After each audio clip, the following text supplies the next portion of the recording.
Hey, what's up guys? It's Mr. Yuck and welcome back. So I've been playing Battlefield 2042 for a little bit now, and in this video I'm gonna go over some tips and tricks that the game doesn't tell you about. You might know, you might not.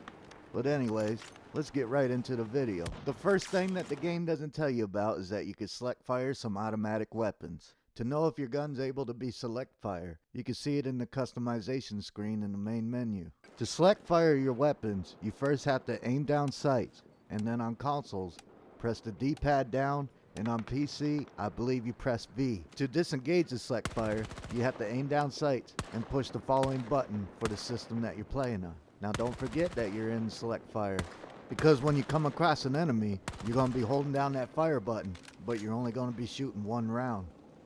And to use the underbarrel attachments like the underbarrel grenade launcher, you just use the buttons like you do with the select fire for your weapon. But this time you don't aim down your sight, you just push the button.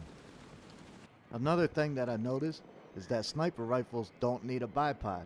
As long as you lay down, you'll have a bipod effect on your sniper rifle. So you can have different attachments other than the bipod on your rifle, but still get the effect of the bipod. The bipod stat is your weapon. As you can see, when I'm standing up, I got weapon sway. But when I lay down, I don't have any weapon sway, just like you would with the bipod. But I don't even have a bipod equipped on this rifle.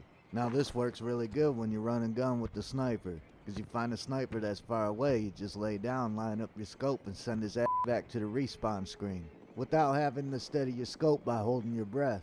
Now this only works with the snipers. If you try this on any other weapon, you still have the vertical recoil. But when you lay down, your vertical recoil is not as bad as it is when you're just standing. If you run out of ammo in your weapon, you can just pull up the plus system and swap out your ammo type to give yourself more ammo. That's something to keep in mind instead of running around looking for an ammo crate or a player with ammo to give you.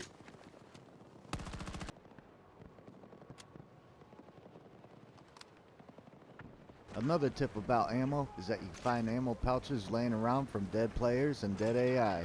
And if you're the Irish specialist, every time you pick up one of these pouches you gain 5 armor, and it maxes out at 20 armor. So as Irish, every time you win a gunfight you can replenish your armor. And since we're talking about Irish, did you know that you can stop the elevators from working with the deployable cover? You stick it half in the elevator and half out the elevator. If the doors aren't able to close, the elevator doesn't work. So the objectives that are on top of those skyscrapers will be a lot harder to get to once those elevators are shut down. The only way to get to the top of that skyscraper is going to be by helicopter. While on the subject about the deployable cover, did you know you can repair it with the repair tool? So as long as you got the repair tool, you can keep repairing your safe space. And moving on with the repair tool, did you know you can repair Boris Sentry system? You can also use it on Cassper's recon drone. And you can use the repair tool to keep that good boy Ranger in the fight. Also, the Specialist Angel can repair Ranger by using a loadout crate. You throw 3 of those armor ammo packs at Ranger and his health will start regenerating. Back onto the recon drone. If you're able to get the medic or the ammo crate on top of the recon drone, you can fly it around and heal and resupply friendly teammates. Staying on the recon drone, if you're getting tired of the M5C Bolt parking with their back facing the fight, spamming those 30mm cannons, then I highly recommend getting Cassper, pulling out that recon drone, putting C5 on it, flying it over to the Bolt, turning it sideways and shoving it right up that Bolt's tailpipe. And just like using the Bolt, it takes no skill putting C5 on the recon drone and flying it over there. And another tip, when you're Cassper flying around in that recon drone, pay attention to Casper's trait, movement sensor. It'll tell you when an enemy's close by, even when you're in the drone. So if you're Cassper and you're flying around in that recon drone and you start seeing red pulse, you better jump out of that drone and deal with the situation, because you probably end up getting shot or even get your tags taken.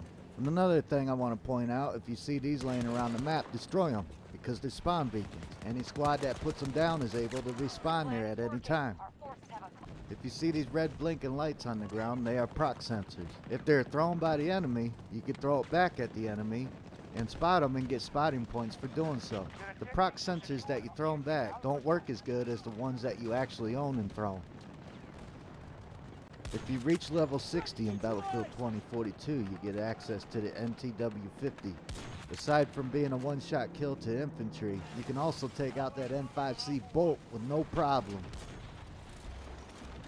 I said it before, and I'll say it again. If you're tired of these helicopters flying around farming infantry, go with the specialist RAL and have the FXM-33AA missile. Because with RAL's hacking ability, once you hack a helicopter, it cannot deploy flares or shoot at you. So it's just a sitting duck in the sky. If you're able to keep the FXM-33AA missile supplied with missiles, I guarantee you'll get those helicopters to rage quit. Well, that's it for Battlefield 2042 tips and tricks. If you thought this video was helpful, then hit that like button. And while you're at it, consider subscribing. It's free to you, and it helps me out a lot. Alright guys, I'm MrYuck, and I'll talk to you in the next video.